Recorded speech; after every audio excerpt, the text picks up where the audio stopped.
Jesus wants to meet you in the Garden of Gethsemane.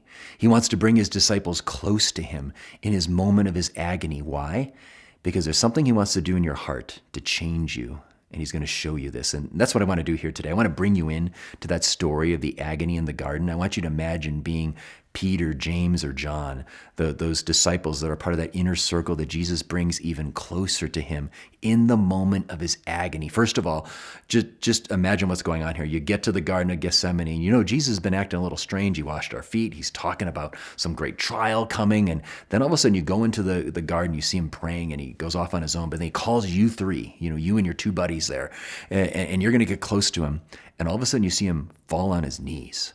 Like that alone is pretty startling. The Bible talks about Jesus praying many times, but it never once tells us about Jesus's posture in prayer, except right here. It tells us this is an intense moment. And not only does Jesus fall on his knees, the Gospels tell us he also falls on his face. He lays prostrate. And maybe you've never seen Jesus pray like this before. This is intense. There's a prayer of total surrender. What is going on here? Now, what are Jesus's words? He says to you, just imagine looking you in the eye and saying, "My soul is sorrowful, even unto death." Now that language biblically, being sorrowful unto death, describes the extreme suffering, someone being pushed to the brink of the amount of suffering that they can endure.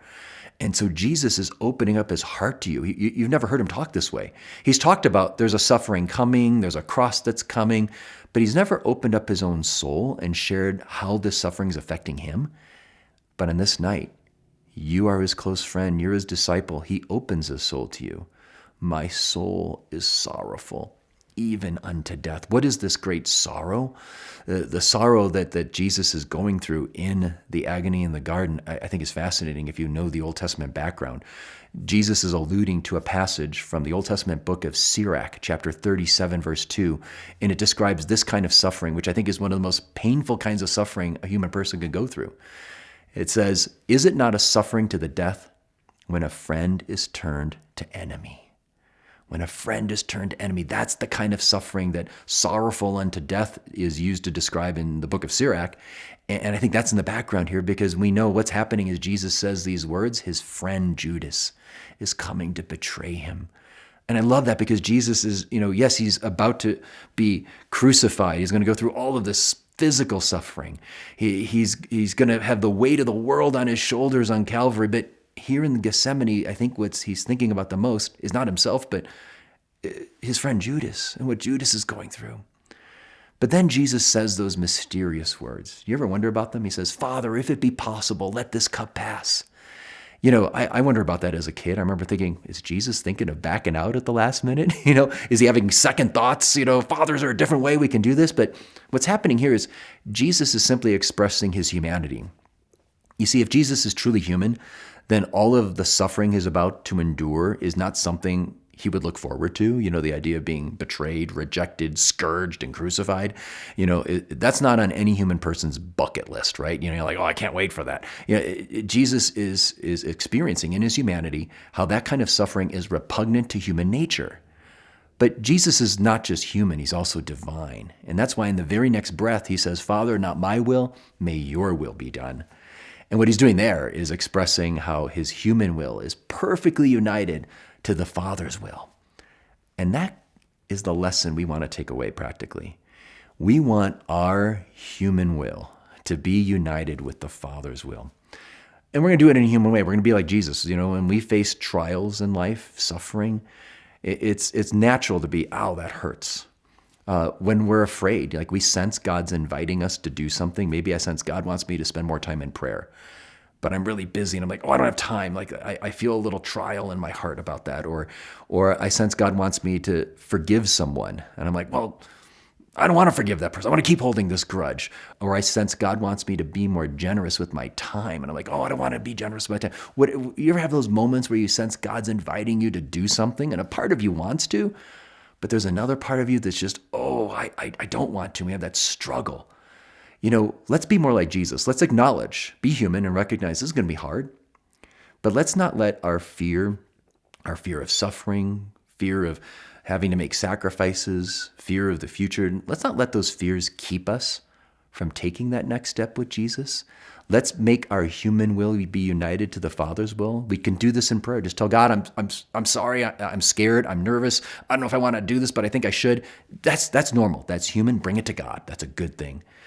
But then also say, but God, I don't want to do my will, I want to do your will. So even though I sense maybe I'm supposed to change jobs, or maybe I'm supposed to forgive this person, or maybe I'm supposed to make this sacrifice, or maybe God doesn't want me watching this show on HBO, and even I know everyone else is watching it, but maybe I shouldn't. You get those moments in life, you acknowledge, Lord, I'm afraid of giving these things up or changing, but I want to do your will.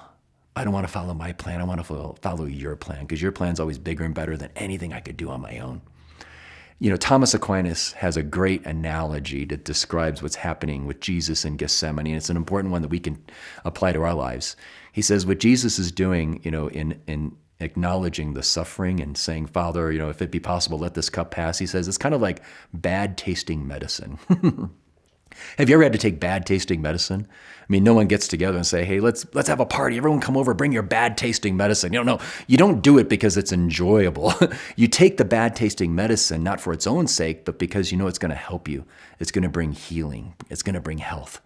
And Jesus is acknowledging what he's going to endure in his passion and death is like bad tasting medicine, but he's going to take it for the healing of the human family. Have you ever tried to give your kids medicine?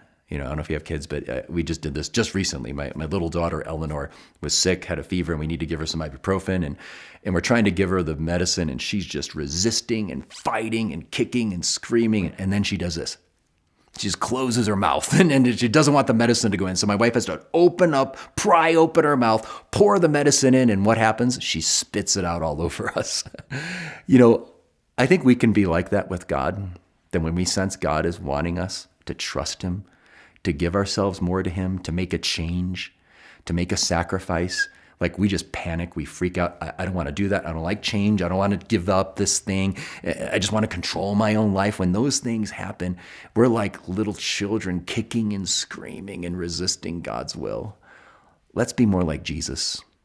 Let's acknowledge how this is going to be hard. This change will be hard. This sacrifice will be hard. I'm a little scared, Lord. That's okay. Be human. Acknowledge this is going to be like bad tasting medicine, but then acknowledge that it is medicine. And tell the Father, I want to do your will and not my own. That's where real change happens. That's where our spiritual life begins to really take off, when we live like Jesus in the Garden of Gethsemane. Lent especially. Lent especially is a great time to keep this in mind. Yes, you're going to give up your chocolate or give up this other thing, and that's all good. Do those little devotional practices. That's wonderful. But be on the lookout for those opportunities to deny yourself and do God's will. Be on the lookout for the next time you sense you're supposed to do something this Lent. I'm supposed to go spend this extra time with this person in the office. They need a little help. Or maybe one of my kids needs a little more attention. Or, I really want to do this, but I think my wife could use some help. In those moments, look out for those moments, because that's where God's knocking on the door of your heart, inviting you to say no to yourself and to say yes to the Father's will. And you become more like God, the God who is love, every time you do that.